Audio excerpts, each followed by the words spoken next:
Good morning, ladies and gentlemen. Good morning, and thank you for joining us today for the BC Accessibility Summit.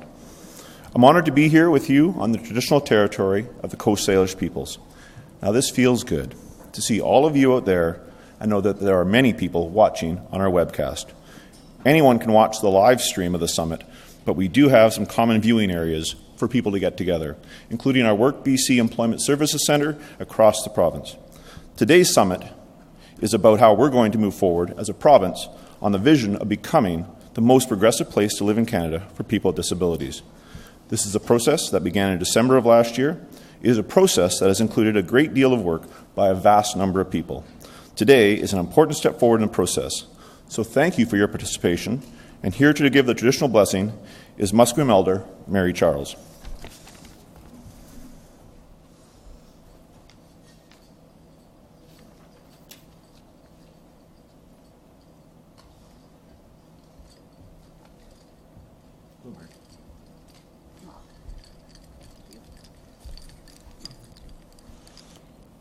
Good morning, ladies and gentlemen.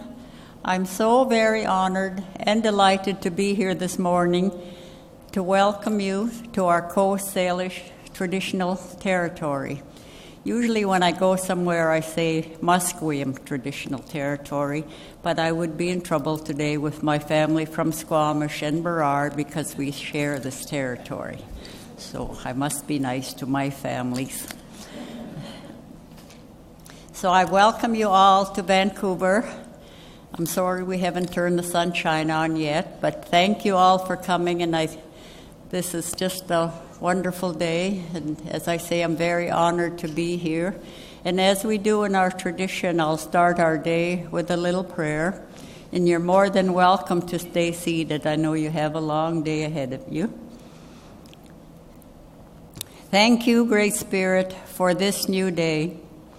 So much like yesterday, and yet so very special. Thank you for family, friends, casual acquaintances, and strangers I meet only once. They're all part of your plan and in my life for a reason. Bless them today, Great Spirit, as you meet their needs and guide them accordingly to your will. Let us be one with our brothers and sisters in love and peace. Make us strong mentally, physically, and spiritually to lead the way for future generations and make this world a better place to live. May all your blessings and kindness be bestowed on everyone here this morning. Near or far, together or apart, keep our loved ones close until we meet again. May your days be rich with joy. May your successes be frequent. May you have peace and comfort. And may your hearts know just how great you all are. Haichka.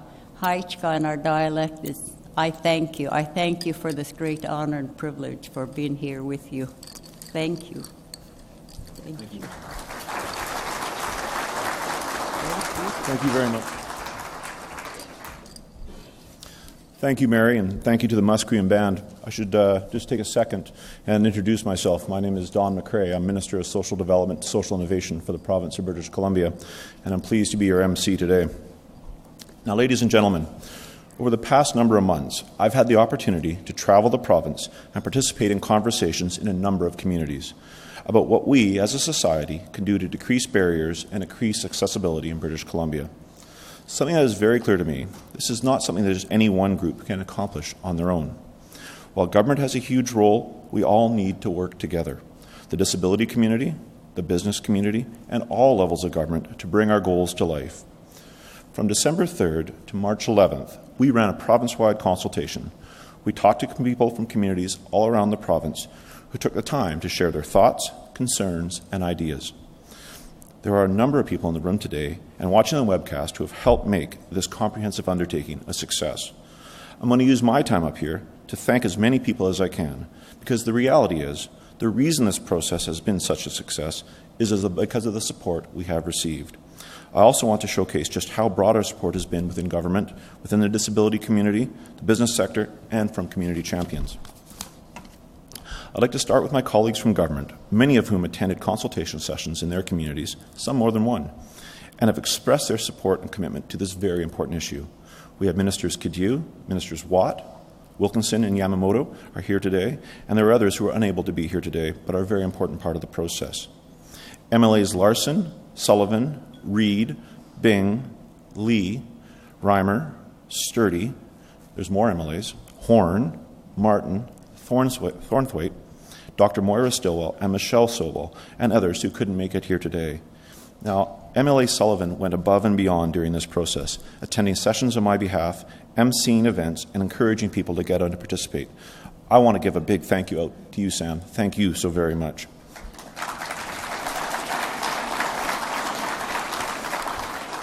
Now, at this stage, my notes say we're going to have a shot of the audience. Would MLAs, just to make sure people know who you are and where you are, would you please either stand or put your hand up so we can see where you are in the room? We may have questions for you later. No, over there.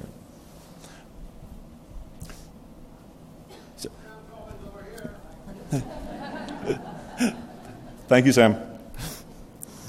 We have more than 100 community members in the room today, invited through a random selection process run by the BC Coalition of Persons with Disabilities. Almost 300 people put their names in for consideration, and I hope those who are not in the room are able to view on webcast. The consultation contribution throughout the province were great, and your input has been instrumental.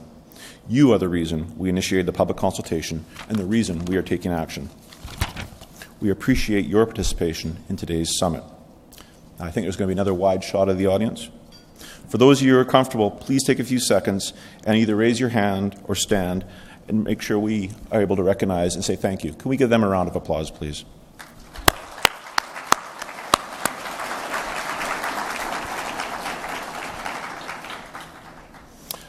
We also have representatives from many of the more than 60 organizations who sent in written submissions to the consultation. A full list of those submissions is available in a report we produced, the Disability Consultation Report, Moving Together Towards an Accessible British Columbia. In addition, these submissions have been available for access by all ministries to guide current and future policy and program development. We also have a representative from the BC Association of Aboriginal Friendship Centres, Julie Robertson. It's great that you could make it, Julie.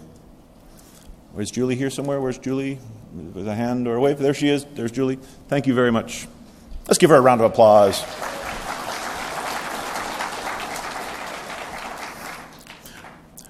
Now, would all the service and advocacy organizations I just mentioned make themselves known in the room and to the audience of British Columbia? Remember, we're not just doing it for those who are in the room. There are people who are watching online, and those are people who will watch the archived version of this. So could you as well either stand or raise your hand if you are an advocacy organization or a service organization who assisted in the process? Would you please acknowledge with a hand?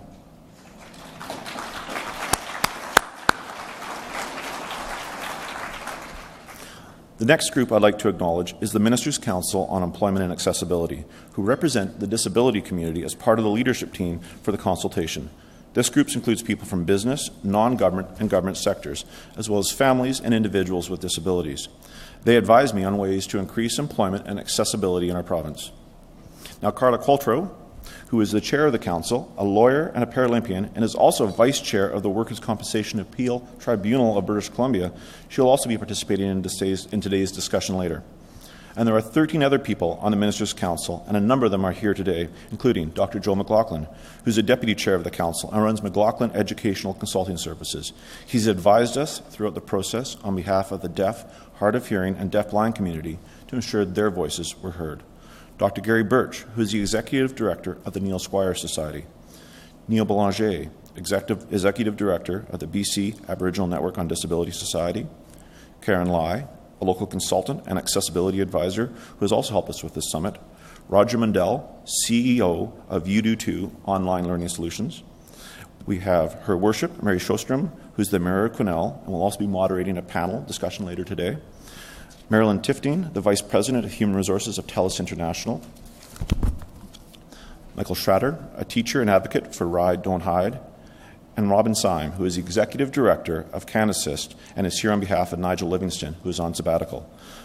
Minister Council members, please stand and raise your hands so we too can acknowledge you. Carla, don't be shy. See, there's...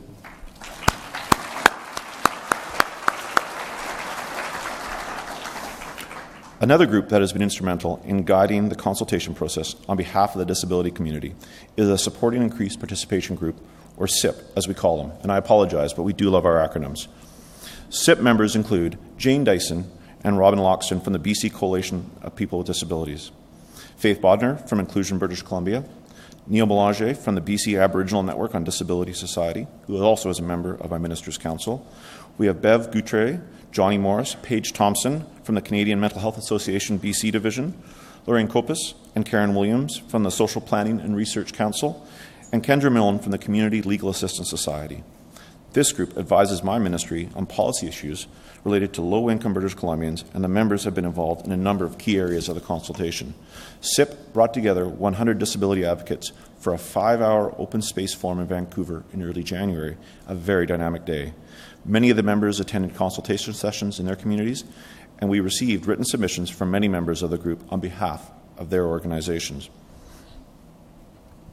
Folks, would you please as well make yourself known to the audience as you would do, whether through hand or by standing. Please, we can give them a round of applause, please.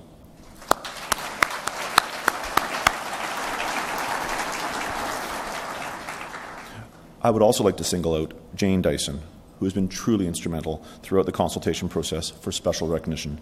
Jane has been a sounding board for the staff organizing the consultation and has helped ensure the needs of the disability community were forefront throughout the process. Most recently, she and the BC Coalition of People with Disabilities administered the random selection process for the community members who are here today. Thank you so very much, Jane.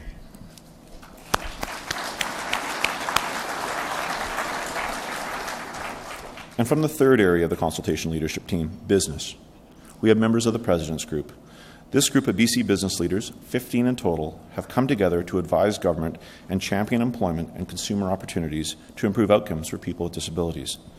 Tamara Vrooman, President and CEO, Van City, and co-chair of the President's Group, is here with us today and will be participating in today's panel discussion. Though he couldn't be here with us today, I want to acknowledge Wynne Powell, President and CEO of the London Group. Wynne is the other co-chair of the President's Group. And other President's Group members here today are, we have Mark Brand, one of Vancouver's most recognized social entrepreneurs. We have Robin Cesari, President of Research Universities Council of British Columbia. Graham Doak, Vice President of Human Resources and Government Relations for the Pacific Northern Gas Limited. Lee Doney, Director of Community Living BC and Consultant for RLD Strategies. We have Reg Enns, Executive Director of the BC Ag Council. Lindsay Gordon, who is the incoming Chancellor of the University of British Columbia and is the past President and CEO of HSBC Bank Canada. Fiona McFarlane, a Managing Partner of Ernst & Young. Craig Richmond, President and CEO of the Vancouver Airport Authority. Jill Schnarr, Vice President of Community Affairs at TELUS International. And Dallas Smith, President of the Nanawakolis Council. President's Group members, please show us where you are in the room, either through hand or by standing, and we want to acknowledge you and your contribution as well. Could you please stand up or raise your hand?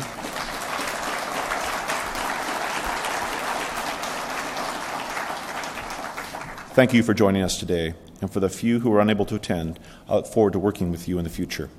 We also have members of the Small Business Roundtable with us. Small business represents 98% of all businesses and 56% of private sector jobs in British Columbia, so we're very glad to have representatives from the sector here today. We have Assistant Deputy Ministers and government staff here from 12 ministries and 6 Crown agencies who are part of the Cross-Government Accessibility Committee. Now, members of this group are wearing blue badges, so they're easy to spot in the room.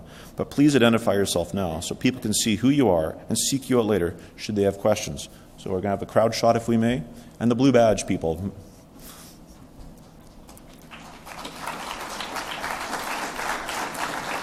Thank you very much. And just a tip, they know lots of things. Now, these folks will be available throughout the lunch hour if you have any questions for them.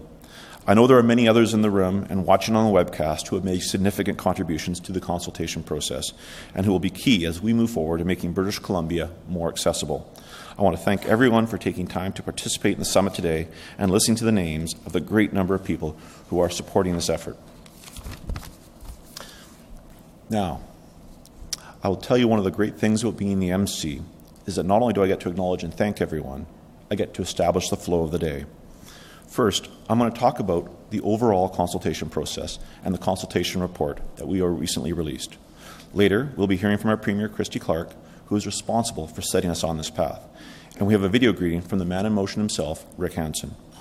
We'll also have a chance to hear from community accessibility pioneer, Her Worship, Mary Sjostrom, Mayor of Quesnel. And finally, we'll have a panel discussion where I'll take some questions with Mary as our moderator. Here in the room, everyone should have cards and pens on their table. These are for you to write down your questions for the panel discussion later.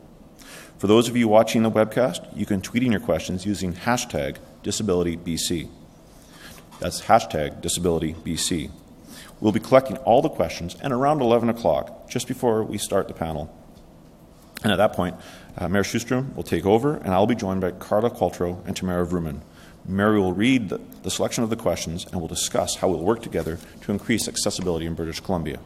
At noon, we'll wrap up the formal portion of the day and the webcast. And for those of us in the room, not those of you at home on the webcast, we'll have the opportunity to enjoy a light lunch. But everyone will have an opportunity to listen to the wonderful music of Sylvie McCormick and the Horizon. This noon hour will also provide an opportunity for discussion and questions about what we've heard today. Now, if you allow, let's switch gears and talk about the action we've taken thus far on the road to making British Columbia the most progressive place in Canada for people with disabilities. I've said it before, and I'll say it again. While government clearly has a major role to play, we cannot do it alone. As part of our commitment, government worked and will continue to work closely with both the disability and the business communities. Consistent with the UN Convention on the Rights for Persons with Disabilities, we committed to consult with people on the topics that directly impact them. We launched a province-wide consultation on December 3rd of last year. That's the International Day for Persons with Disabilities. We closed the public consultation on March the 11th, which is the anniversary of Canada's ratification of the United Nations Convention. The consultation was designed to ensure people had multiple opportunities and ways to participate.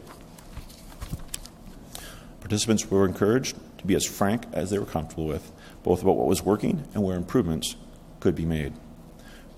Many of the participation options were available anywhere in the province, either by mail, by phone, email, and online.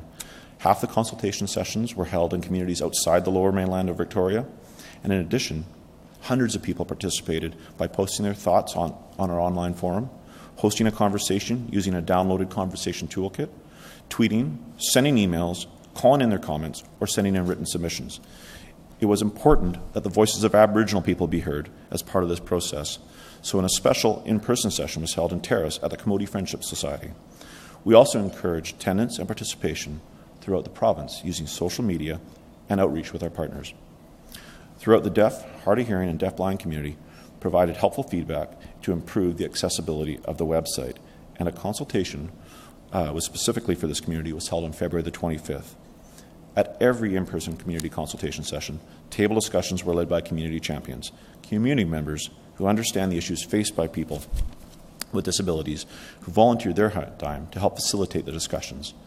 Throughout the consultation, we received more than 7,500 comments, ideas, and suggestions, and every comment, submission, email, tweet, and post was read. Approximately 1,150, that's pretty approximate, people took part in person. That's about 2,500 hours of direct contribution. Incredible. We had almost 30,000 visits to the website and more than 1,000 comments on our blog. Not to mention more than 60 thoughtful, written submissions we received from community groups throughout the province. Now, I remember attending the first community consultation session on January the 20th. It was in my hometown of Courtenay. Some of the people in the room I knew pretty well, while others, it was my first chance to meet them. And I didn't show up to give my 2 cents, though. I showed up to listen. I wanted to hear what the concerns were in my community. I wanted to hear what was working well, and I wanted to hear what needed improvement. There were things that we do well as government through a $5 billion annual investment in the range of supports and services for people with disabilities, but there's always room for improvement. I attended nearly half of the in-person sessions, and in each community I noticed certain themes beginning to emerge. The themes varied a little depending on the location of the community, the makeup of the local economy, the size of the community, but there were many ideas and suggestions that mirrored each other. As the input was collected, we had specialized software to help identify who said what in different parts of the province and whether different groups have different ideas or similar ideas. We then produced the Disability Consultation Report, Moving Together Toward an Accessible British Columbia, a reflection of the voices of those thousands of British Columbians who participated, some of them who are here today. The report is government's summary of the ideas and suggestions shared with us during the consultation. Now, people were open and honest. They shared their hopes and wishes for the future of the province, and it is their input that is driving this process. So with that, I'm going to turn things over to the person who initiated this province-wide conversation, a person who stood on her election platform and committed to making British Columbia the most progressive place in Canada for persons with disabilities. I'd like to introduce Premier Christy Clark. There she is.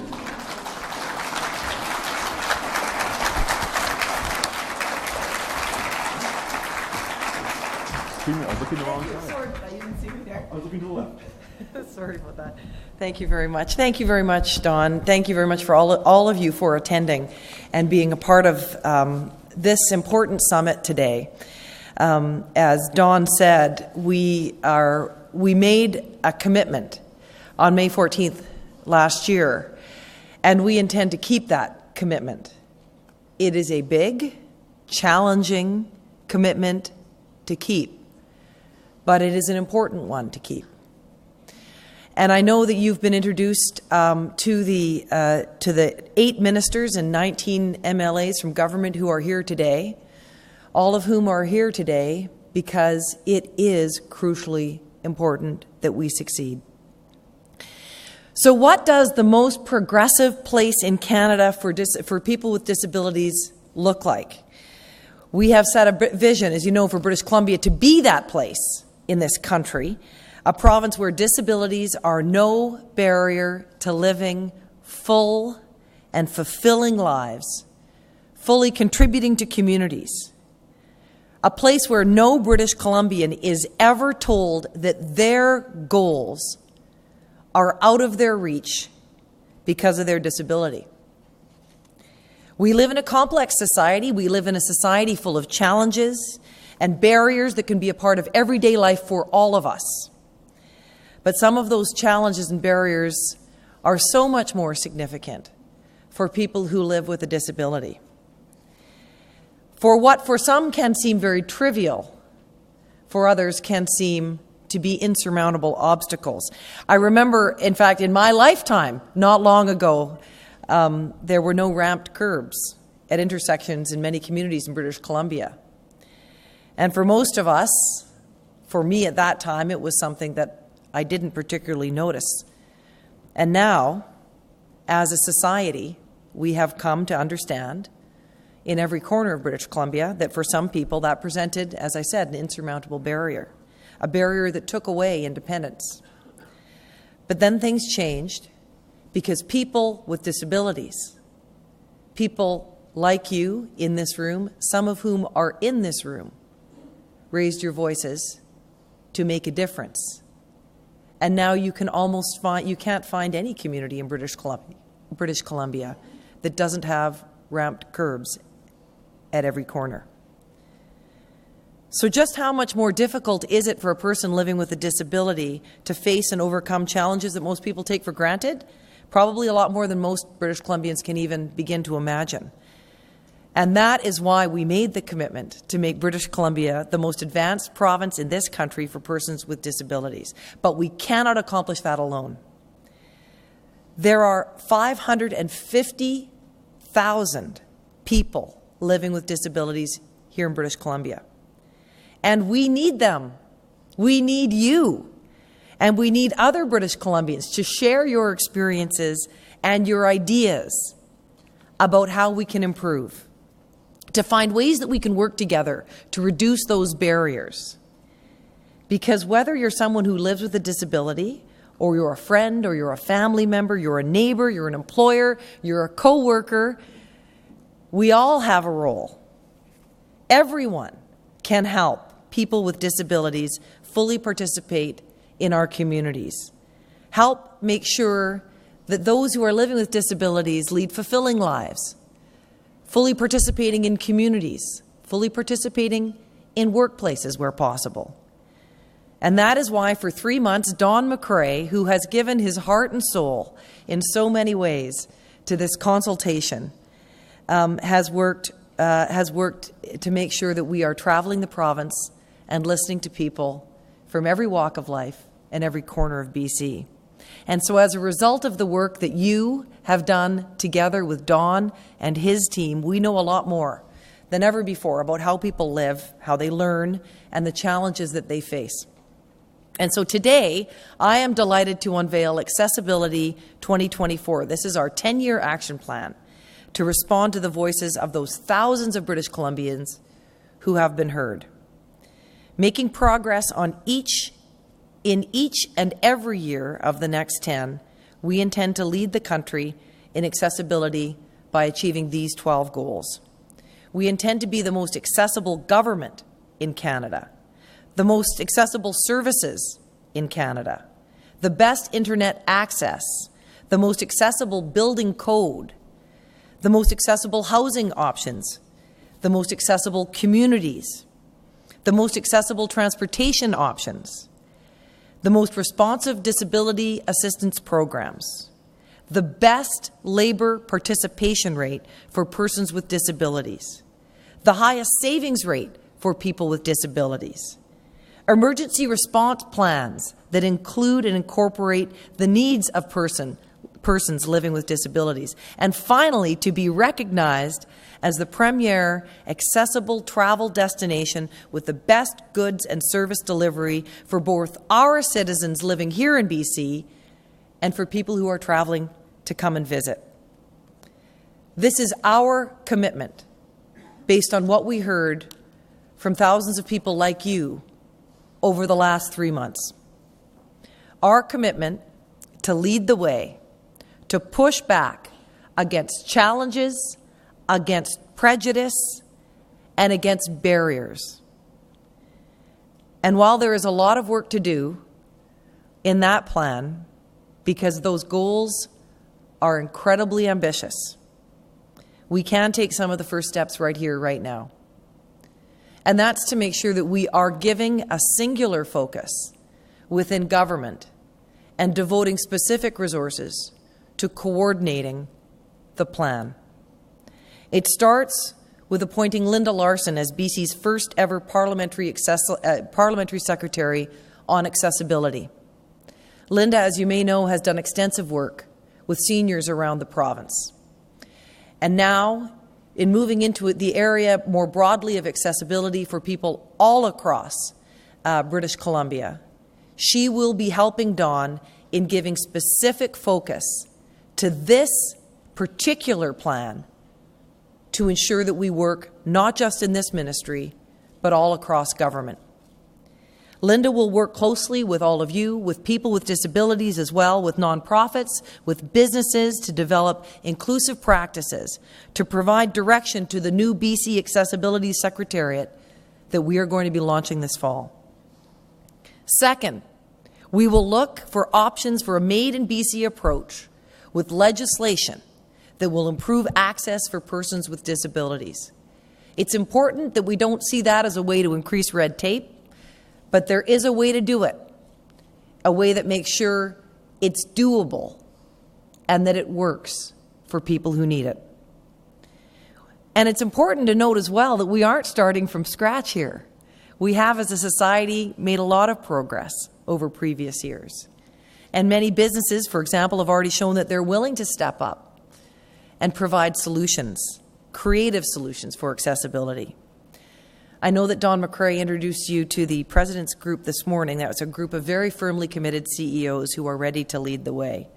We also have municipal leaders here with us and across the province who are ready to make communities more accessible and more inclusive.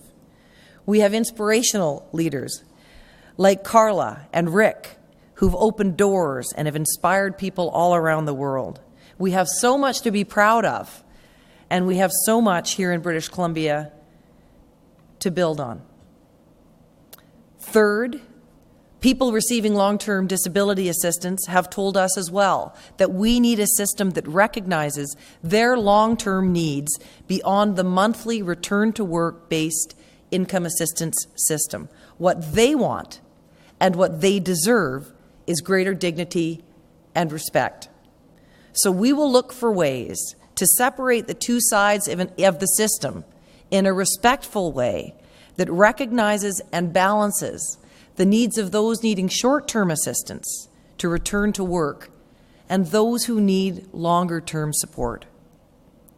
Fourth, we are going to create more employment opportunities for people with disabilities. And we're going to do that by providing greater support for people who want to work and by helping businesses improve supports. Provide $3 million a year for assistive technologies that support employment goals. $1.5 million. $1.5 million for training in trades and technical high labor demand programs. 100,000 new jobs could be created with the introduction of a new liquefied natural gas industry alone. We need to make sure that every British Columbian, whatever abilities they have, has a chance to be able to participate in that if they choose to and they can. $1 million a year for labour market research into increasing employment opportunities for persons with disabilities. Now that is in addition to the 85 Work BC employment centres throughout the province that you know deliver specialised service for persons with disabilities in the employment field right now. And finally, we are committing $2 million to the University of Victoria's CanAssist program. If you haven't heard of CanAssist, they are doing a great job. When I've been to visit and see what they're doing, it is incredible how they're innovating and coming up with new solutions to make it easier for people with disabilities. Their team develops those innovative technologies where there are gaps in the existing services. And I am excited to think about what they're going to come up with next. We have a lot to do to make Accessibility 2024 a reality. But it starts with these first steps today. And if we continue to work together in an atmosphere of trust and of mutual respect and of partnership, as I know that you have been doing over these last many months, as you've worked so hard with Don McCrae, we will reach our goal of being the most progressive place in Canada for persons with disabilities. I often remind people people who don't live with disabilities, that one day they likely will be.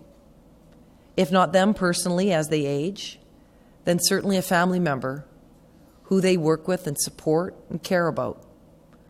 All of us will experience this some way in our lives. And so I want to remind every single British Columbian that working to support people with disabilities is not an effort to support a small group or even a large group of 550,000 British Columbians. It's an effort in which we all must engage, in which we all have a profound self-interest. But aside from a self-interest, every community is defined by its willingness to accept and embrace and accommodate differences within it. That is who we want to be as British Columbians. And this plan will be part of helping us achieve that. Thank you very much for all of your hard work.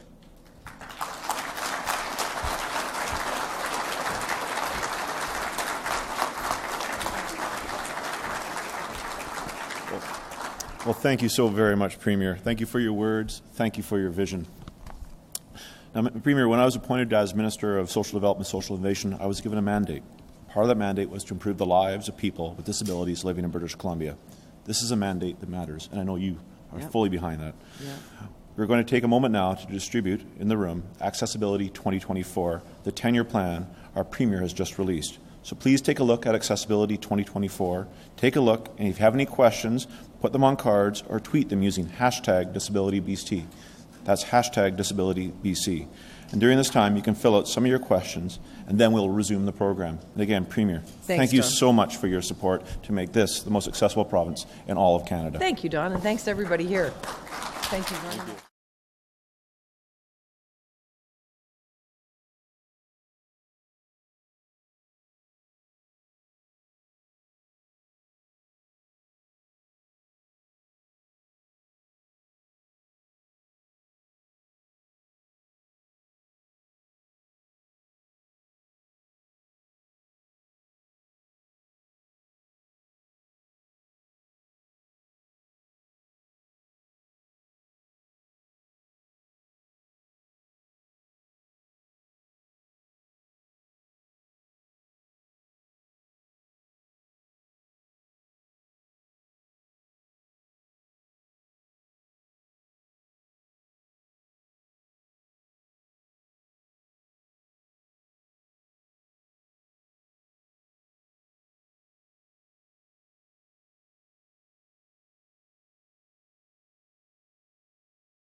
Could I ask you to please take your seats again? We have a bit more to go.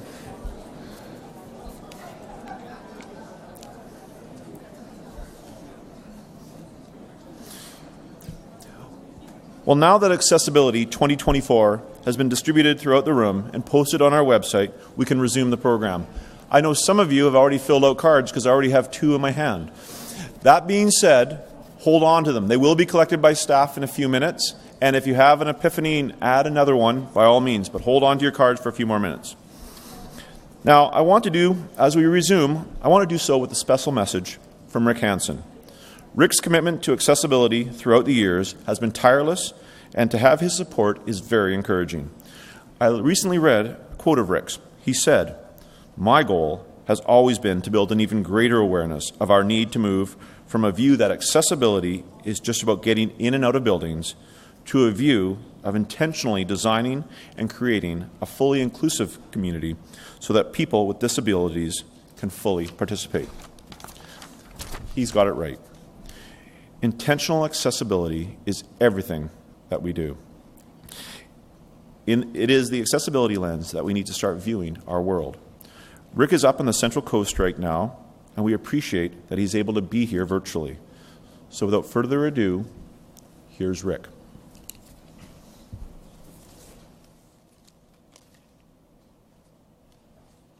Good morning.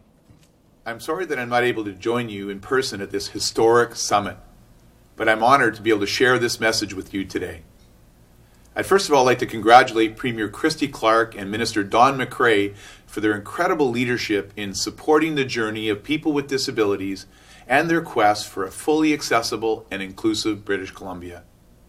You know, the consultation process that has allowed people from the entire community to have a voice by sharing their thoughts, feelings, and experience and ideas has been amazing.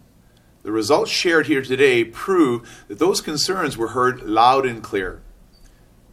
You know, my primary goal for the original Man in Motion World Tour was to create an accessible and inclusive world.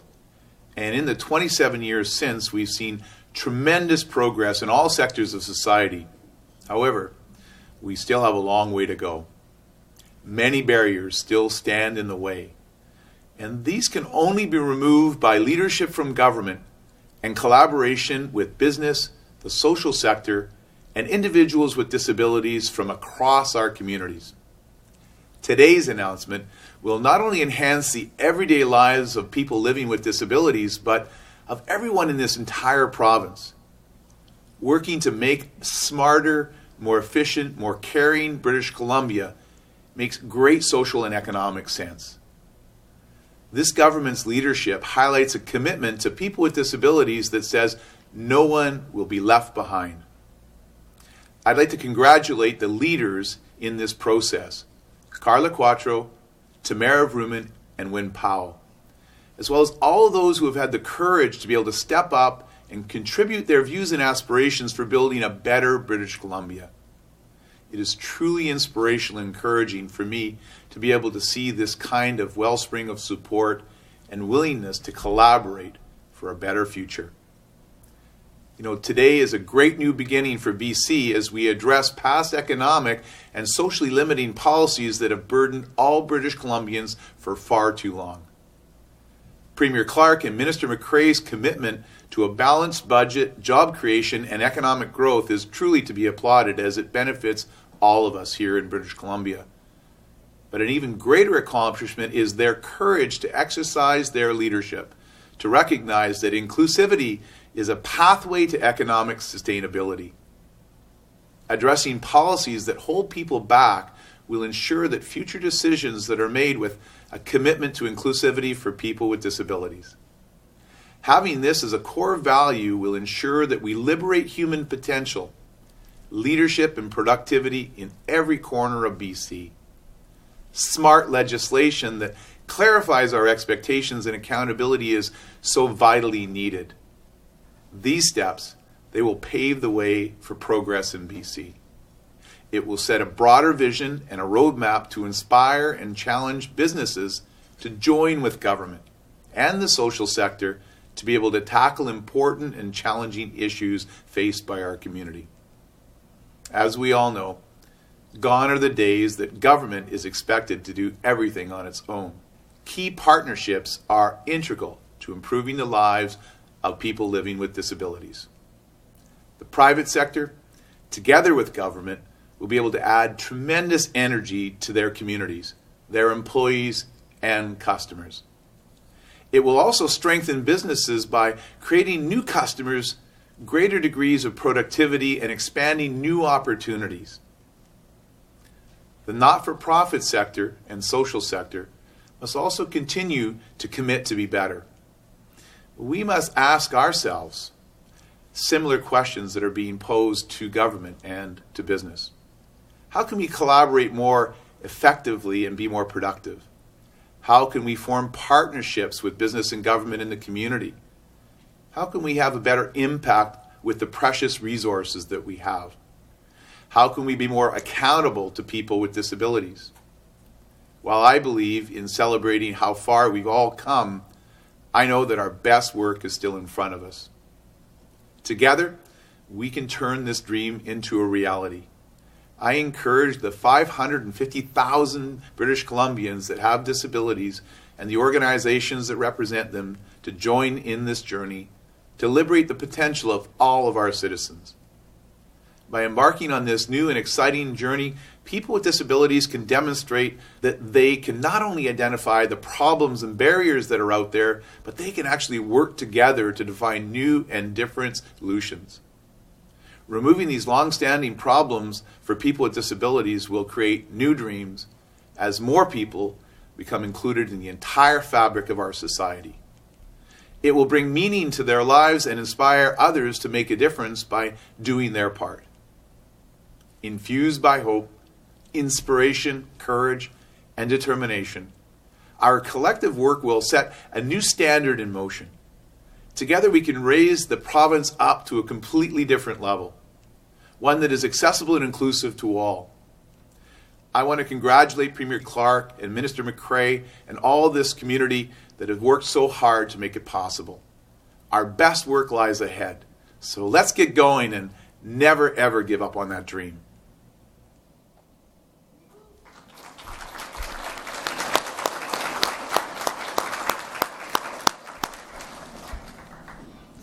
Now, Rick is a name that everyone knows and respects, and his support is instrumental.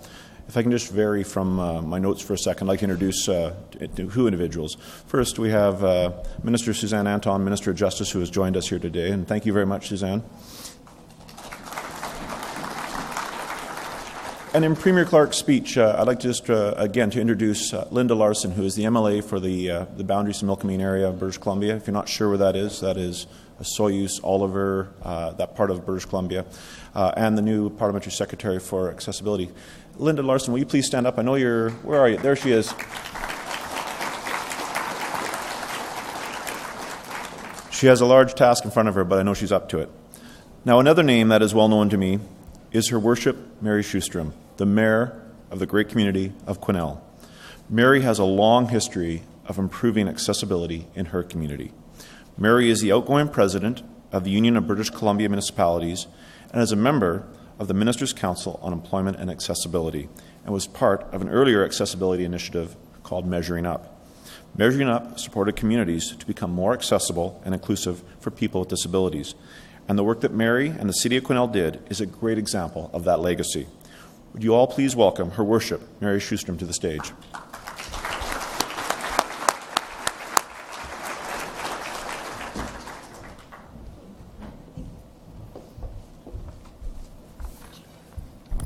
Thank you, Minister, and good morning, everyone.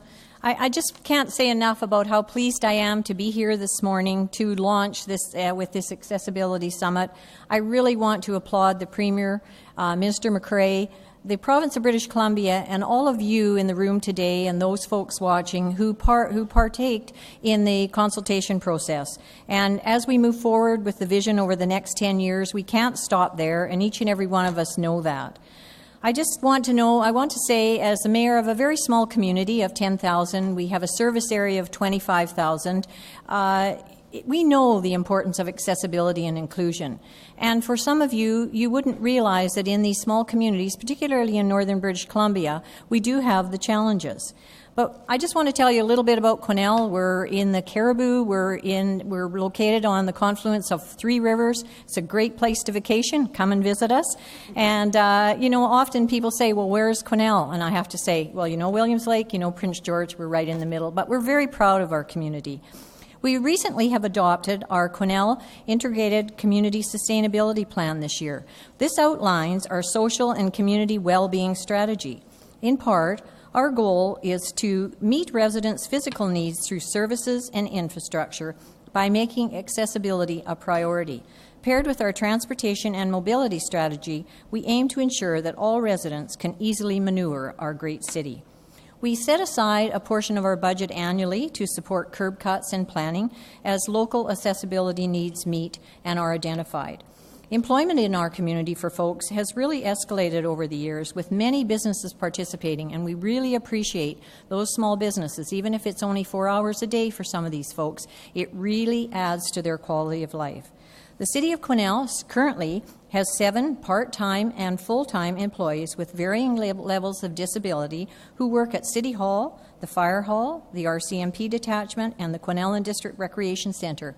We also have a great relationship with our union, who we work out any opportunity that can come to us. We have a great city ambassador that has worked for the City of Quesnel for over 40 years. He retired last year, and the community really felt the loss of Dennis. He returned, though, in the spring and summer to work 3 days a week for us. During the 2010 Olympics, he was our end torchbearer in the Spirit Square, and everybody was so proud because Dennis is truly our ambassador. He is pivotal in keeping our downtown core spotless, and the Director of Public Works, just for a story I need to tell you, he estimates that Dennis wore out 100 brooms in his time with us, and he swept the distance of sidewalks from Vancouver to Halifax and back to Calgary. We have 2 other champions in our community. Like many of us, we all have champions. And they adopted and encouraged us to adopt Parking Awareness Month to increase awareness. So every November now, we have Parking Awareness Month, because as the winter is moving in the northern communities, you really need to make sure that you're not taking up that accessible parking spot. Our Child Development Centre is currently working on an accessible playground of our local arts and recreation, and funding efforts are well underway. Additionally, at our Arts and Recreation Centre, through partnerships once again with our Quesnel Rotary Club, we've been able to upgrade and ensure washrooms and change rooms are accessible, as well as we have 3 pieces of disabled accessible gym equipment and a pool lift. This would not have happened without partnerships. Our Quesnel City Council supported and helped fund the Quesnel Curling Club in their efforts to become wheelchair accessible. Starting with the doors. You couldn't even get in the doors if you had a disability or wanted to get in with a wheelchair. Now we have a wheelchair champion in our community. Alison Duddy was named Curl BC's Disabled Athlete of the Year for 2012 and 2013, and we certainly are proud of her. As well as she's a member of the BC Wheelchair Provincial Champion, who won the gold medal twice at the Provincial Champions and 2 consecutive medals at the national level. Quesnel was chosen as one of the pilot communities when BC Transit's new accessible low-level vicinity bus was tested. In October, we received 2 of these buses, and this has become part of our fleet, which the community totally loves. We're a very progressive community, but as local government, we can't stop there. And I know I'm not speaking maybe to a lot of local government leaders here, but local government needs to be part of this vision, and they can do a big part. The Quesnel Community Living, the Quesnel Community Living BC Association operates a not-for-profit organization and has created the Good For You market. This has been an extreme success, as well as they secure rental accommodation in our community. Community Living BC is very active, like very other agencies in our community, and we can't thank them enough for the work that they do with transitional youth and customized employment programs. It is important that accessibility is considered in every aspect of our community. Many of you would not even consider that an arena, for example, would not be accessible. I have to tell you, ladies and gentlemen, we do not have an accessible arena. But on Saturday night, we had 70% support, and we will be building as an accessible arena, complete with a walking track. And this is something for 62 years we've never had in our community. And I am just so proud that I'm able to stand and share that with you today. I became involved, as Minister McCrae said, many years ago, and through UBCM and the then Minister Claude Richmond with the Measuring Up and the 10 by 10 Challenge. We took that to the north, we took that to our area association, and we turned it into Measuring Up the North. We have many communities in the north central part of the province that bought into this program and will continue to make their communities accessible. Our Caribou Regional District has several accessible trails that are open, and as well we have a full walking network, which is approximately about 99% accessible in our community. I just want to say thank you very much for allowing me the opportunity to brag a little bit about my community and share some of our special events that have taken place. And I also want to recognize a couple of Northerners, Nancy and Pat Harris, who've joined us. And I just want to say to them, they're absolute great ambassadors for our communities and for the city of Prince George. The last time we met with Pat to discuss moving forward with this initiative, he said to us, there's no such thing as special needs, only human needs. Everyone needs to be able to access shopping, facilities, and all the other amenities. So let's do it together, and thank you very, very much, and I'm really thrilled to be here, so thank you.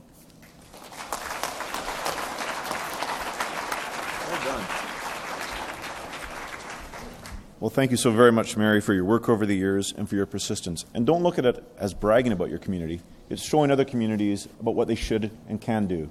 That is so important to show that kind of leadership, and thank you for all you've done for communities large and small across the province of British Columbia.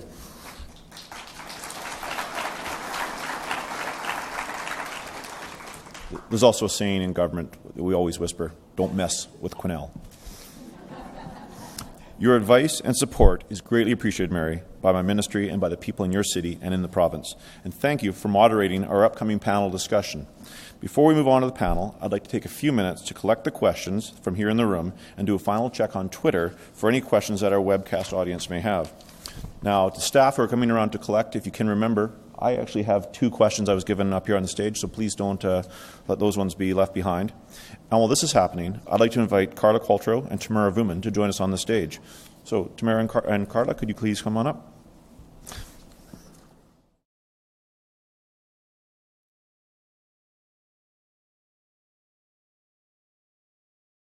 So while we're collecting, I'll take a break and I'll hand the reins over to Mary, who will be moderating our panel. I apologize, but I've done quite a bit of talking today, so I'll keep this short. Today's summit is just the beginning, and I'll continue to work as part of the leadership team dedicated to increasing accessibility in our province.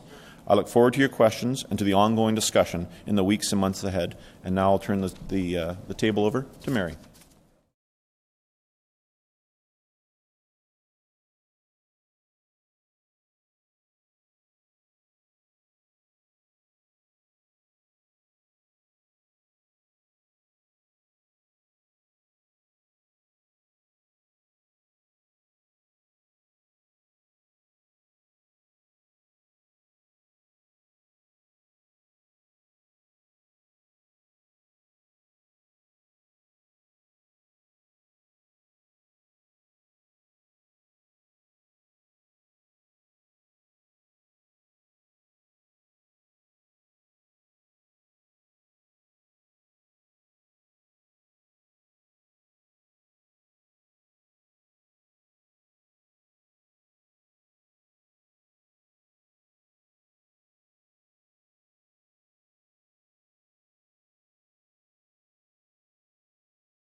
Okay, ladies and gentlemen, if we could, I'd like to get started here.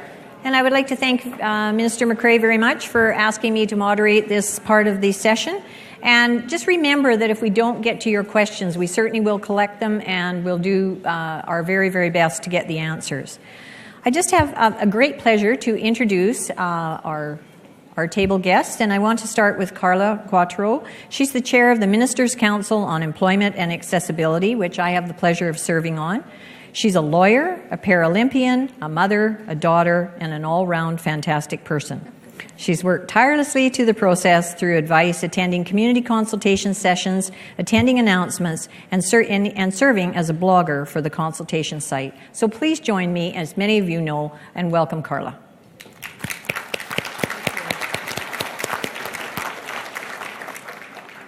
Want me to do my... Yep. Okay, I'm on.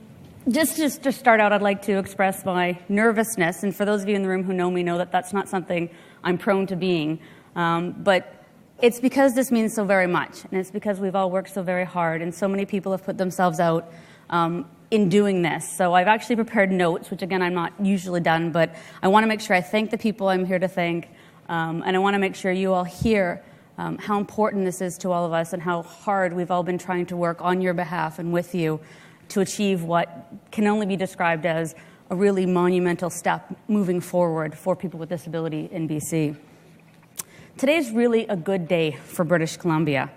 A lot of hard work has gone into getting us where we are today. Many people have worked tirelessly for years to get us as society to the point where the kind of discussions that we've been having could even happen. Perhaps you felt then that your efforts were in vain, but let me assure you that they weren't, and today is proof of that. I'm proud today to be a British Columbian. I'm proud to have grown up here, and I'm proud to be raising my family here. And I'm proud to be a person with a disability involved in this important stage in the social history of British Columbia. The Ministers' Council on Employment and Accessibility was established in February of 2012 to advise the Minister of Social Development and Social Innovation on solutions and strategies to increase employment and access for persons with disabilities. Then Minister Stephanie Cadieux believed that the time was right, that there was an opportunity at this moment in time to change, to make real change happen, and to look at the challenges that we've been facing so long in our community, perhaps in a different way or through a different lens. Minister Cadieux asked me to chair the council, and of course I was thrilled. As a human rights lawyer, a competitive athlete, and a person with a disability, Minister Cadieux knows me as someone who likes a challenge, who isn't afraid to ask the tough questions, and who likes to get things done. We'd worked together previously and had often talked of the frustrations and challenges faced by people with a disability, ourselves included, particularly in the area of employment. I remember her telling me to not assume anything going into this, that she was open to any new idea or any new way of doing things. Our council was formed, and as the minister said, includes individuals with disabilities, family members of people with disability, Aboriginal peoples, employers, organizations who serve people with disabilities, as well as local and provincial governments.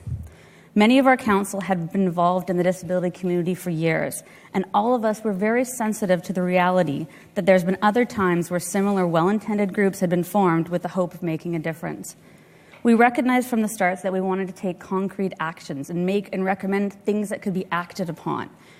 Our focus was on real change, both in the immediate and longer terms.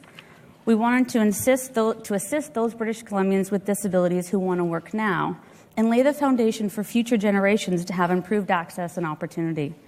We met as a group. We met with international leaders and thinkers in the area of employment for persons with disability.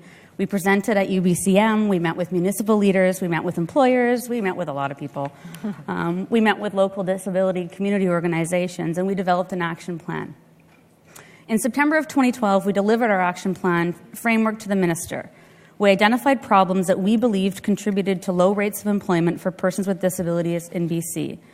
We focused our recommendations on 4 key areas: supports for employers, supports for individuals and families, how to best use existing funds, as well as a systemic approach and a strong policy framework. In particular, we wanted to send a loud and clear message to both the government and the business community that we wanted to build a new relationship with employers in the business sector. We wanted to talk the language of business, to build a business case, to reposition the employee with a disability as a value added to an employer that we all know him or her to be. Now, don't get me wrong, this wasn't to the exclusion of a rights-based approach, nor did it in any way compromise our fundamental belief in the values of equality of opportunity, the full and active and effective participation and inclusion in society of persons with disabilities, and of course, the very important value of self-determination. We are all fundamentally committed to a stronger legislative and policy framework related to persons with a disability and accessibility. But we also know that this approach on its own is an insufficient response to these very complex, multifaceted issues. We started talking about disability in terms of how it affects every aspect of business: employees, customers, markets, suppliers, and stakeholders. We started talking about how organizations can become more productive and more effective by understanding the needs and expectations of a diverse consumer base that includes persons with a disability, and maximizing the productivity and creativity of all their employments, again, which also includes people with a disability. And if it doesn't, it should, because we have very concrete, proven business reasons. The government of BC and the business community received our recommendations with open minds and a keen interest. Many of you have heard me say before that the stars aligned. We had the political will, we'd piqued the interest of the business community. Political, business, and disability leaders came together, and the idea of the white paper consultation was born. This idea became bigger than just employment, as we all knew how interconnected and overlapping these issues were. There was no way to tackle what we had to if there wasn't a current snapshot of and dialogue with British Columbians, both with and without disabilities. We wanted to hear from those best positioned to address these issues on how to decrease barriers and increase accessibility for persons living with a disability in BC. On December 3rd of last year, as the Minister said, the consultations began, and I attended many of those in the Lower Mainland. The gatherings were as diverse as the issues that we face. I know that there were some skeptics, those who felt that they had been down this road before. And I saw this skepticism, I think you'd agree, Minister, that we saw this skepticism really dwindle over the months. When given the opportunity to speak, I encourage people to really be honest, because this was such an important opportunity for all of us, one that we couldn't afford as a disability community to pass up. Tough questions were asked, assumptions were challenged, and expectations were raised. Our consultation report was released last month, and I'm very proud of this report. I really believe that it reflects fairly and accurately what was said by British Columbians and frames the discussion moving forward in a very positive and strategic way. I believe that it lays a very solid foundation, and the response of the province of BC today is proof of that. The government's Accessibility 2024 Action Plan is robust. I believe it very clearly responds to what we recommended as a council, and much more importantly, to what British Columbians said during the consultations. I note in particular the systemic long-term commitments to establishing an accessibility lens on law and policy, to consulting on options for a made-in-BC approach to accessibility legislation, to accessible government service delivery, and to policy reforms to make disability assistance separate from income assistance. I also specifically note the commitments in the area of employment, including, as we applauded earlier, the $3 million in annual funding for assistive technologies. Now, Rick Hansen said that we can raise the province up to a new level, one that is accessible for all, and I agree. But there's much work left to do. The province of BC has made some big commitments here today. The Minister's Council is committed to ensuring that the voice of the disability community remains heard as the action plan is implemented. We want this to be successful. It's in all of our best interests that it is. I started by mentioning Minister Cadieux, who I wanted to personally thank in closing for setting this all in motion. There's others that I'd also like to thank. I'd like to thank Dr. Morrell Stillwell, who continued on Minister Cadieux's work during her time as Minister of Social Development, bringing the lenses of education and health to the discussion. And of course, I'd like to thank our current Minister, Don McCrae. His support and engagement have been unwavering. I'd like to thank Premier Christy Clark for her government's vision and leadership in this area. And I'd like to thank the members of the Minister's Council and the members of the President's Group, in particular Tamara Berman, for bringing her lens of innovation and business expertise to the table. I wish to thank the ministry staff, whose expertise, passion, and support have been invaluable. And now, in closing, because I don't do this enough publicly and because yesterday was Father's Day, I'd like to thank my husband, Aaron. Now, this has been a major volunteer commitment for me, and Aaron has been very steadfast in his support of this involvement, as he is with everything I do. Now, we have 4 children. That's a lot of children. And as meetings ate up my vacation days and as consultations took me away from home, Aaron stood by me proudly and he picked up the slack. Thank you. Well done. Thank you, Carla. Next, I'd like to introduce Tamara Varun. Tamara is the co-chair of the President's Group that you heard about earlier today. She's the Chief Executive Officer of Canada's largest community credit union. Tamara is using the strength of Vancity to fulfill its vision in redefining wealth for members and communities. It's a vision that challenges us to think differently about wealth. It challenges us to look at wealth in the greater social context, including supporting initiatives to improve the lives of persons with disabilities and supporting their friends and family. Please welcome Tamara.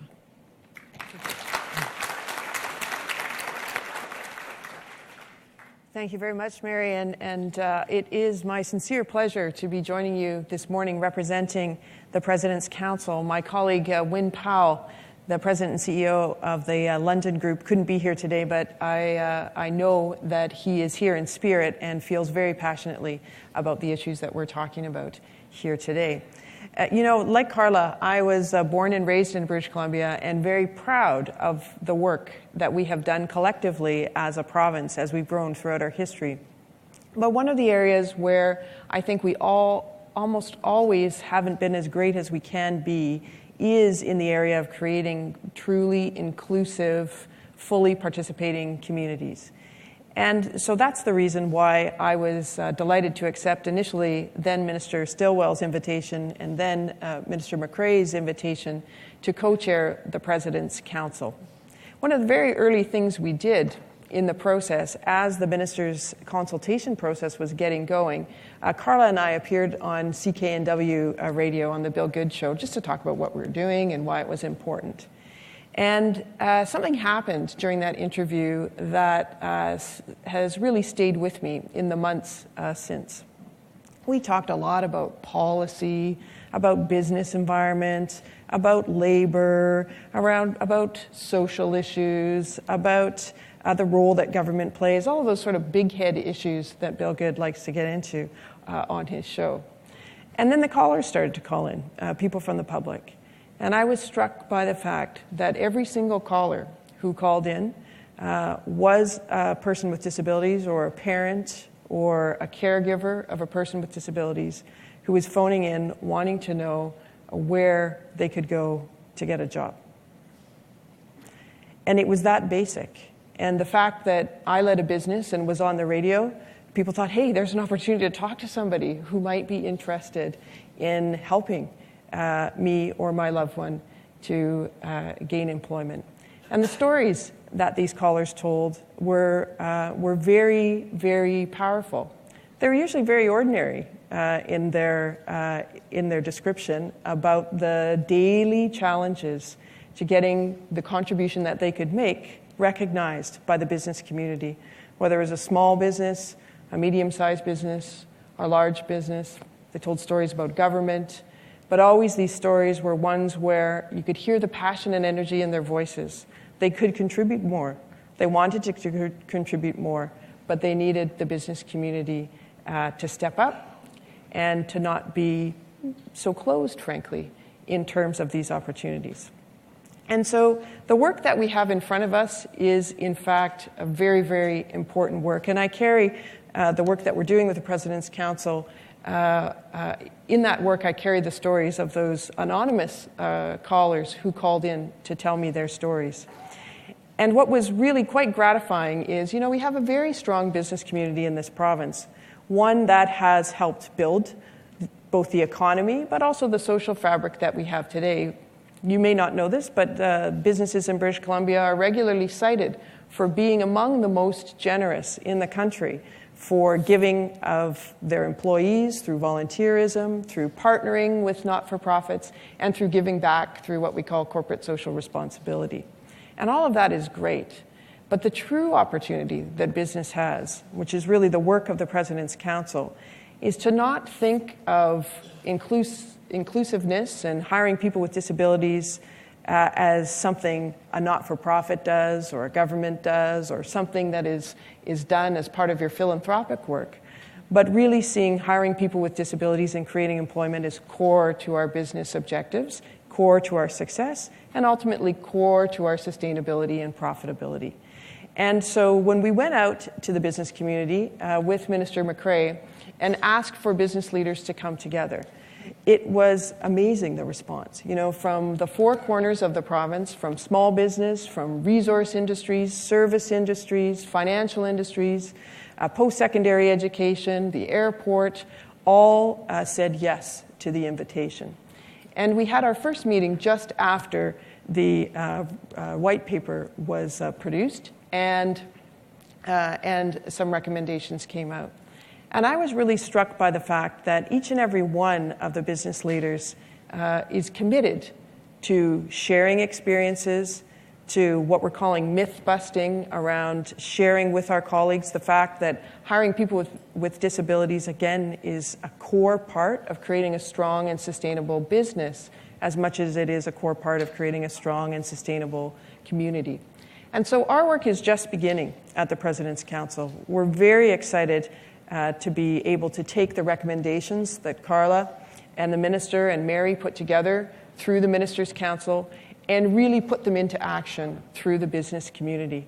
You know, one thing that's true about the President's Council that is true of businesses in general, this is a group of people who want to get stuff done. And they're going to hold you, Minister, I think, accountable to helping us get stuff done. And so I think that the business community, you know, quite frankly and quite honestly, we're the last party to this particular initiative. I think we haven't done as much as we could and as we can and as we need to help both employ and recognize as consumers that there's a huge market, frankly, in terms of people with disabilities, whether it's through tourism, retail, financial services, and so on. And so there's 550,000 people with disabilities in our province today. Many of our businesses are struggling for employees. They're looking for ways to innovate and to stay competitive. And the President's Council is fully committed to taking those two things and getting what we call the double word score, the best of both. A strong community, strong businesses mean for a strong British Columbia. So thank you very much. Thank you, Tamara. And so we're going to start with some questions here. I've got the first couple are for you, Minister. If you look out to 2024, what do you see that would make you feel in your heart that you had truly been successful and that this 10-year plan has been successful? 2024, I'll be 54 years old. There's three things, I think. First of all, people will come up and say, government, you committed to this action plan, this course of action, and you did it well. They validate it. That's the first thing. Second of all, other jurisdictions, whether it's in North America or beyond, say, BC, you're doing it right. We want to be more like you. And lastly, I think that the biggest challenge is knowing the work will never be done. We need to do more. And so when we're done in 2024, the government of the day, the citizens of the province, will say, and the business leaders of the province will say, you know what, we've done this far. We still have a long way to go to make sure we are doing what we need to become a most inclusive province for all British Columbians. Thank you. Okay, now this comes from the room. How does the government plan to improve communications and collaboration between the ministries? For example, the Ministry of Health, because of course we know it involves all across ministries. Tamara, do you want to? No, well, I think the Minister, you should take this first. Well, you know, and I used to say when I was first elected that I was new to government, and after 5 years now, I don't get to say that anymore. But I think no matter what, whether you're dealing with a community like the size of my community of Comox Valley or larger Vancouver, no matter where you live, government can be very challenging to deal with. And so with the creation of both the Parliamentary Secretary for Accessibility, the Secretariat that was announced several weeks ago, and the ability to see that even in this room, we're bringing together so many government ministries and Crown agencies to make sure we can do better. And even small levels, and the Ministers' Council and others have been so critical in making sure that we realize even simple things like a website. Are we creating a website where people are able to access it in a way that they can get the information? Are we treating people with respect and dignity? Are we listening to where we're making mistakes and making sure we rectify those as quickly as possible? We will always make mistakes. We're government, but we can always do better. And we got to make sure we are reactive to those suggestions and try to step it up and listen to people who are trying to access these services every day. And can I just add to that, though, your colleagues in the other ministries, how, I think that was the question, and maybe I missed about it, how are you going to make sure that you're all on the same page? Because you're all very, very busy ministries, and I think that's what folks are concerned about. But again, through the Secretariat, through the Parliamentary Secretary, and through Premier Christy Clark, she has committed to this. And one thing I can say, I've known her for 3 years. When she asks you to do something, she doesn't ask lightly, and she expects it to be done. When she says we're going to become the most progressive jurisdiction, and I know lots of times people think it's politics, but the reality is she says we're doing it, and she will not let it go. And if we do badly, as elected officials, she will tell us. If we're doing badly as a ministry, it will be known. We want to make sure we're stepping up and doing as best we can. But again, I can't promise to be infallible. Okay, thank you, Minister. So, Tamara, how can we offer long-term employment supports for young adults to gain and, more importantly, keep employment? Yeah, that's a very good question. I think that there's quite a bit that is going on in the business community in small ways, but we really need to find ways to learn from one another, share models, and make sure those are known. I think one of the things that we certainly have been doing at the credit union is to make sure that through our contacts in community, we are reaching out to young people when they're in high school to talk about the different careers and the fact that we are an employer that's open to and quite encouraging in terms of hiring people with disabilities. I think actually, we have on our scorecards, and businesses have performance scorecards, the one that we have for our entire organization that measures the usual things of growth and profitability and sustainability. We also have a target on that scorecard around employing people with disabilities. And we do that not because we think it's important from a quota point of view, but in our experience, it has actually contributed a lot to the diversity of our workplace, to the strength of our workplace, and probably most significantly to the innovation.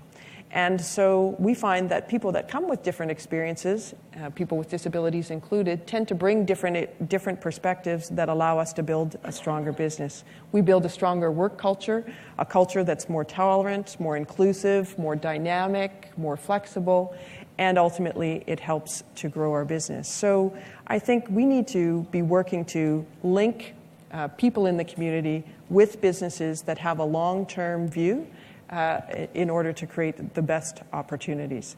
I also think that partnering is a really good strategy. For smaller businesses, there's opportunities to partner with groups who serve people with disabilities, again, particularly young people, so that they can build the confidence and the experience they need, just like all young people do, building their careers, but particularly targeted to people with disabilities.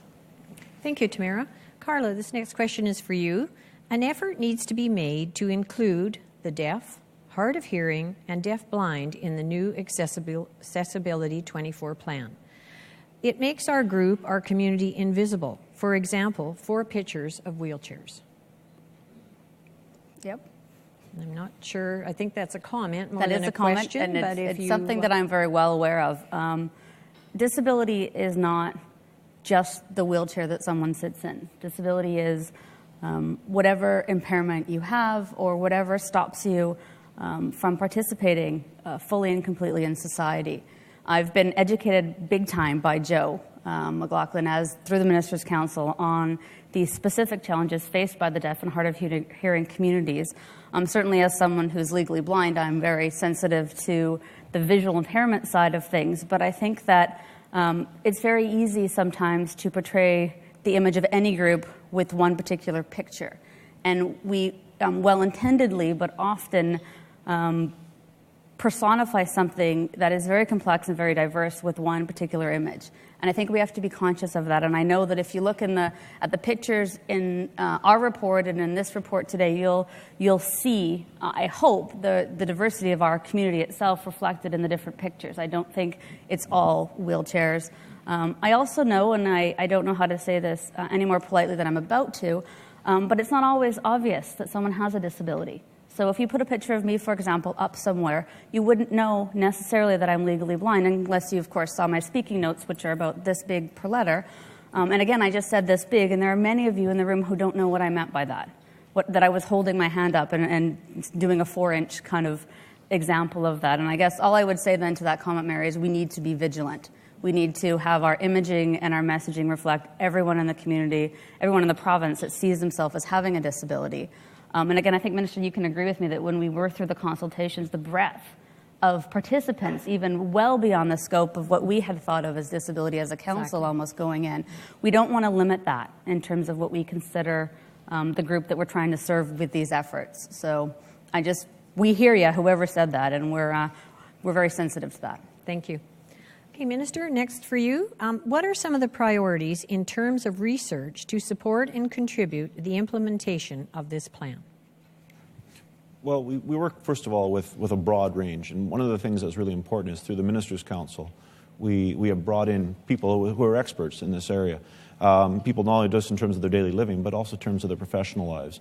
As well, if you look on the Ministers' President's Group as well, we have an individual who is going to become Chancellor of UBC. We want to make sure that those pieces of knowledge are being brought together in those expertise areas. There are many people around the province of British Columbia who have done incredible work. One thing that I'm very lucky in the province is through the Social Development, Social Innovation Ministry. We have a very large staff, a staff who basically tries their very best every single day. Many of them are in this room today reaching out to find out what is best practice, not just in the province of British Columbia, but across the nation. Sometimes when we find out what is best practice, we try to do our best to implement it. Sometimes there's policies, sometimes there's legislation, sometimes there's fiscal reasons why we're not able to move as quickly as possible. But the reality is we want to make sure we have access to the best and latest in terms of information and research that is available. And groups like, whether it's through Kaya or whether it is through EATI, we want to make sure that we're using some of their skills and knowledge and expertise as well. Because, again, they have a lens of knowledge that we just do not necessarily can bring as a government. Okay, thank you. So there's another question for you. Excuse me. What is meant by consultation? And that's on page 10 of the document regarding the family maintenance program. When can we expect this to take place? So the consultation is something we committed to doing in, I think, the fall of this year coming. Okay. Again, we always want to make sure when it comes to income assistance reforms or disability assistance as now we go forward, we do so with proper understanding of how it impacts individuals. And so we committed in the fall of 2014 to have this conversation. And I think when it comes to policy reform for any form of assistance, your work is never done. Society continually evolves. As opportunities come, we want to make sure we are being reactive to this. And so I know through the Ministers' Council, they gave some ideas in the past, for example, of what we can do in terms of, say, perhaps earning exemptions for persons with disabilities. That is something that we heard from the province of British Columbia. We consulted, we listened, and Minister Cadu, Minister Stillwell were able to bring in some changes that I think were very positive. The work will never be done. So we go forward with consultation, listen to the community, and hopefully get results down the road that they're pleased with. Okay, thank you. Carla, this question is for you, and it came in on Twitter. What about accessibility for people with mental illness and other non-visual disabilities? Well, I think I've spoken a little bit to that in my former answer, but all I can say and commit to on behalf of the Council is that we are very vigilant in our efforts to be as inclusive as possible as we create any kind of necessary parameters on the concept of disability or impairment, if you will. I mean, I'm so sensitive to language, and I try desperately to be respectful of the way everybody looks at themselves and their particular disability. I'm also mindful that people don't necessarily see themselves as having a disability in the same way that others do. I've always been comfortable saying I have a disability, and others look at that differently.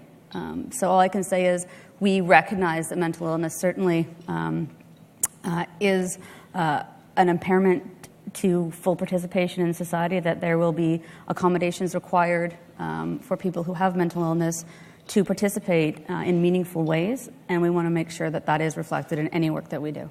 Okay. Can I add to that just a little Absolutely. bit? One thing, again, it comes down to the complexity of government.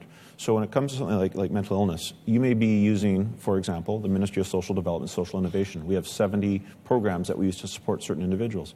We also have the Ministry of Health, which provides supports. Ministry of Housing provides supports. Perhaps a health authority provides supports. And maybe that health authority, from one authority to the next, provides, again, different supports.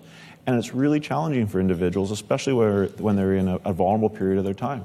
And we want to make sure through, whether it is the Secretariat or through the Parliamentary Secretary position, that we're best able to make sure that people are aware of the supports that are out there and access them in a reasonable period of time and with the dignity and respect that they deserve.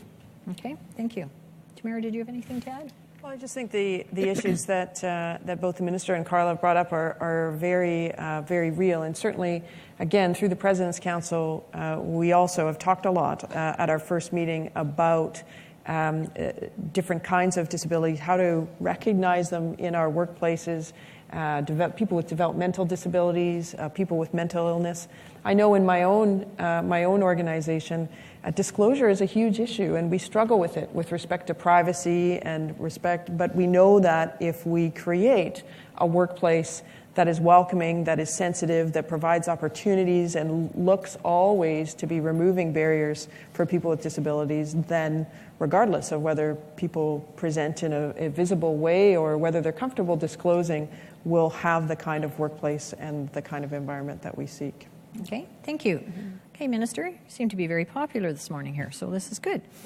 When reviewing income assistance programs, the rates must be addressed. What is the plan to raise PWD rates? Well, I think we started off today with the first of many steps, and that comes down to perhaps separating disability assistance from income assistance. One of the things I heard loud and clear from the very first consultation in my community in Comox Valley, but also online during the consultation process, is that people believe, and they're right, that disability rates need to go up. It's a huge challenge for individuals, especially those who are unable to work as much as they would like in our society. One of the things I'm committed to, and I know the Premier is we want to see the rates go up in the future, but we also make sure we do so when we can afford it.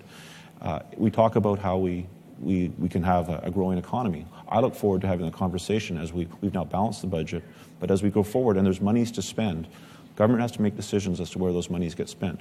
I want to be one of the key champions at the cabinet table at caucus and government, making sure that people realize this is an area that needs to be improved. It hasn't been improved since 2007. We have some very good supports in the province of British Columbia. This is one area we need to do better. Okay, thank you. And this one comes from the room, and this is for you, Tamara.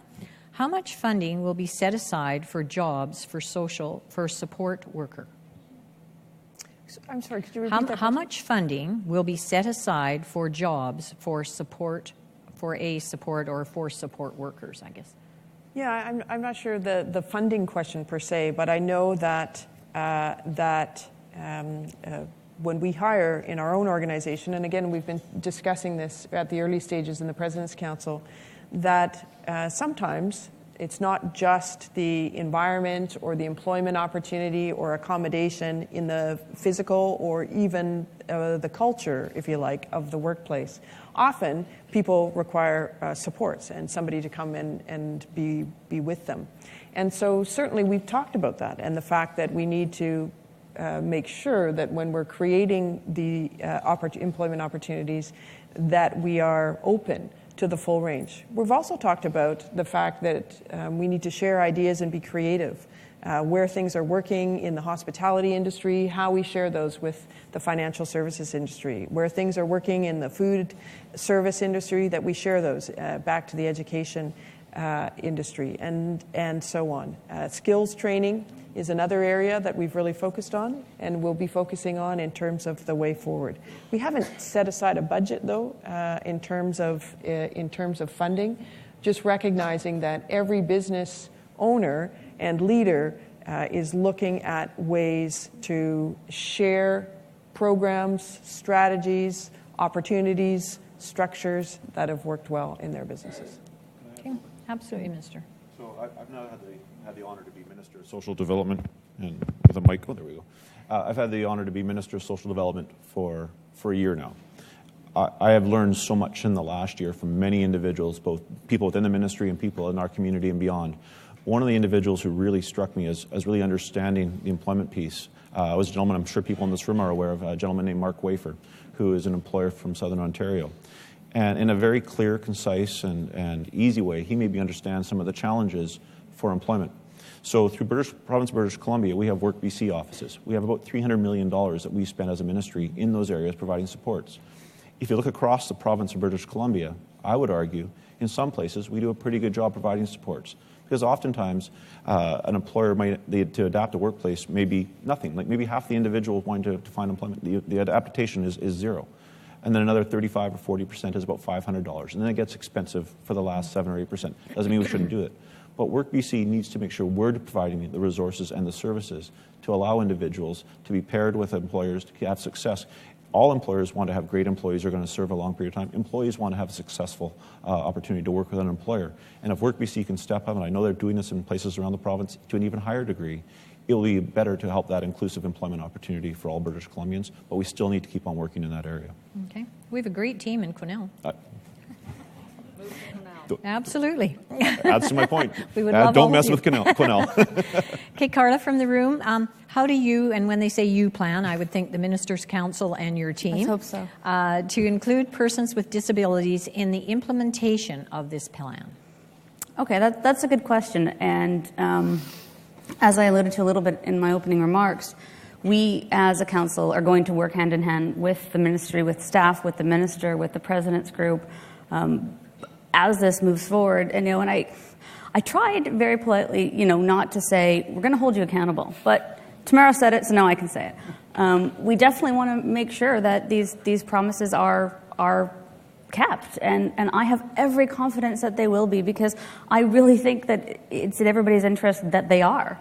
I mean, it's very self-interested. I don't know if it's Tamara, somebody earlier mentioned it, that there's a real inherent self-interest in all of this, on the government's part, on the business community's part, and of course on our part. So that motivates people. It's not just the right thing to do, it's a good thing to do. Okay, thank you. Okay, Minister, this comes from the room, and I'm not sure that you're going to be able to answer this, but I need to read it because it was presented. When will disability benefits be removed from the welfare system? The month and the year, please.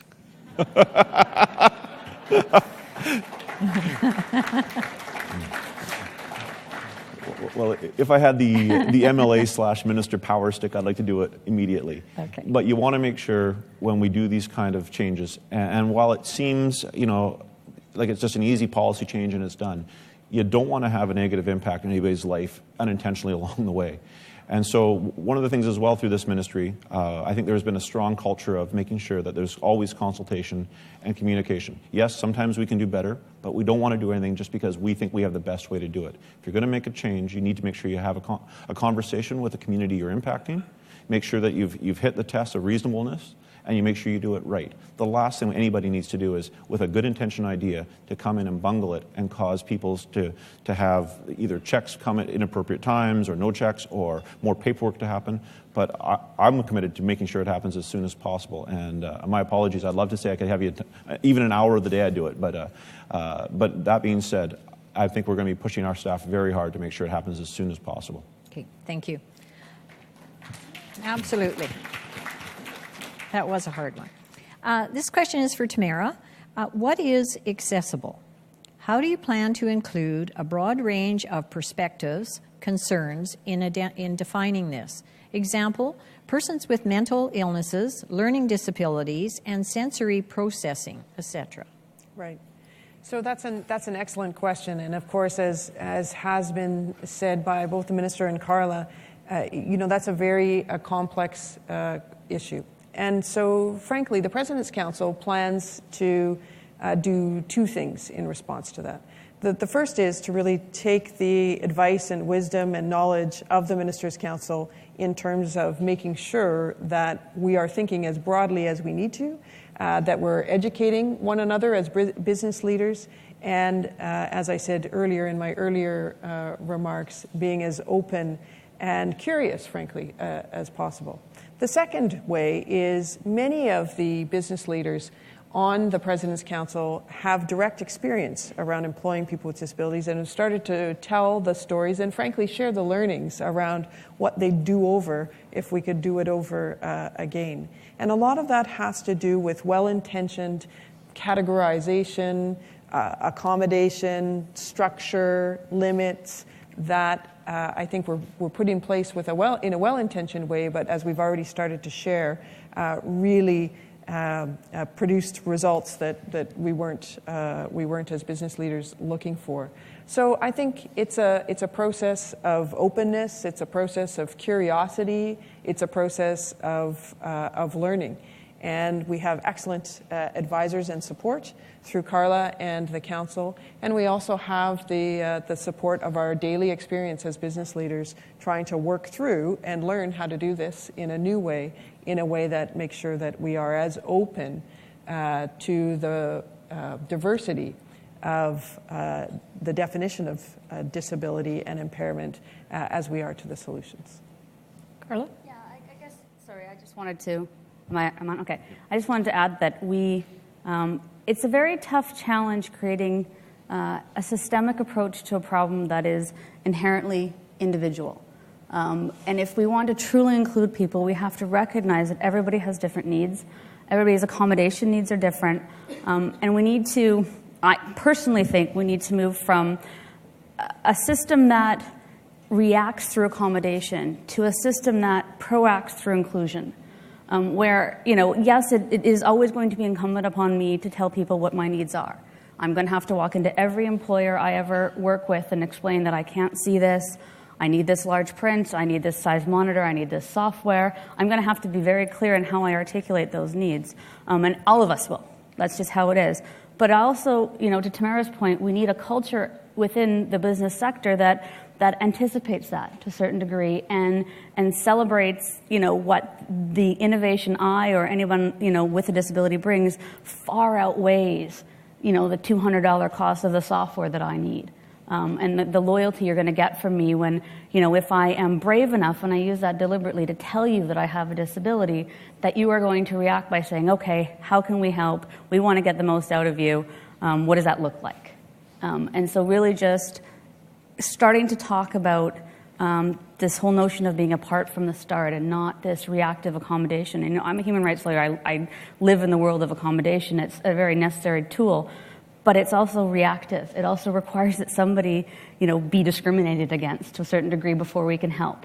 So just kind of moving the culture a step ahead and talking about proactive inclusion is the way I guess I would describe it. Minister, did you want to comment? Or? I think Carla's really done a very good job in the answer. Okay, so the next question is for you, and it's from the room. What are your plans to include blind, deafblind, visually impaired persons with regards to rehabilitation? We do not want to send to a charity. Funding should be made available to include as part of the public system. Well, I think I'll just, if with apologies, I'll be a broad answer on this one. And it was mentioned earlier in our comments on the stage here, when it comes to a disability or as my friend Michael in the Comox Valley says, a diverse ability, it's a broad range of supports that are needed. We want to make sure that our society is one that is inclusive of all individuals in British Columbia, whether it's someone who has mobility issues or sight issues or hearing issues or whatever, or cognitive.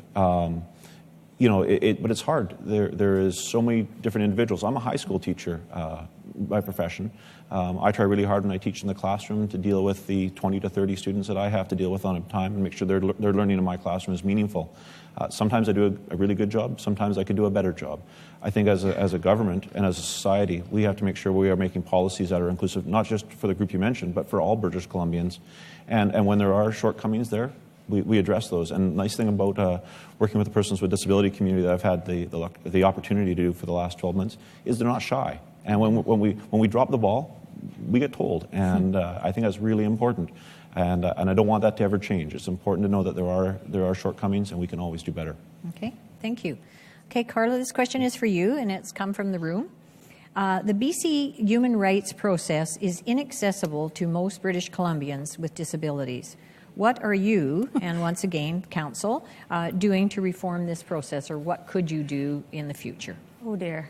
I'm not sure human rights reform is within our mandate, but I am very sensitive to that comment. As BC has a direct access human rights model, there's no longer a systemic champion out there that works on behalf of people, and we put on the shoulder of individuals the responsibility of addressing systemic and champion systemic causes. That's quite onerous, and it can be onerous, and thank heavens we have organizations out there supporting peoples in these quests. I don't know that we as a council can do anything more than bring these issues to the attention of ministers, colleagues, and everybody else in government, but we're alive to them, and they're important. And again, like I said, it's a very critical reactive tool to hold people accountable for the things they're not doing, and it's necessary, and it's protracted, and it's difficult, but it's worth it. Okay, thank you. So please join me. We're out of time, and thanking our 3 participants for answering those questions, and thank you very much. Before I turn it over to the Minister, I just want you to know that there is several members of the government representatives in the room, and they will certainly be able to hear your questions. And I believe we are going to try and do our best to answer these questions, and they'll be noted on the Accessibility 2024 web pages in the next few days. So I'm going to turn it back over to the Minister to close. And thank you very much. What a great audience. Thank you. Well, thank you, Tamara, thank you, Carla, and thank you, Mary, and thank you, all of you. Today has gone by quickly, but this is not an end. I look forward to an ongoing dialogue across our province. We also have a number of government experts in the audience from numerous ministries wearing that infamous blue tag. These folks will be available after the formal portion of the summit to discuss their work. And as we officially close the summit, I want to thank the many people throughout the province who have participated. Your time and your thoughts have led to results. Accessibility 2024 is a plan of action that outlines the steps government will take to make life easier for people with disabilities. We will continue to work to make life easier for people with disabilities and support inclusion across this province. We will work to break down myths, reframe perceptions, embrace ability, and encourage all British Columbians to look at everything through an accessibility lens. Most importantly, we'll continue to work together, and we'll keep the conversations going. Let's continue to work together to ensure that every British Columbian has a chance to take full advantage of the amazing opportunities our province has to offer. I want to thank you. I want to encourage you to stay for lunch and listen to the music. And thank you for your advocacy. You are all making the province of British Columbia a better place for everybody. Thank you.